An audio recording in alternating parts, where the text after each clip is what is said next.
Tingnan nyo mga lods kung anong klaseng isda ito. Ang tawag sa amin nito ay mamboroho. Sa inyo mga lods, anong tawag nito? Dito sa amin mga lods, bihira ka lang makakita ng ganitong isda. Buhay pa mga lods, ibabalik lang natin sa dagat.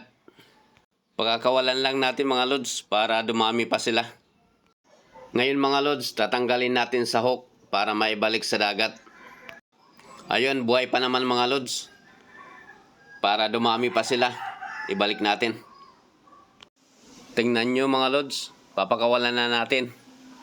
Ayun.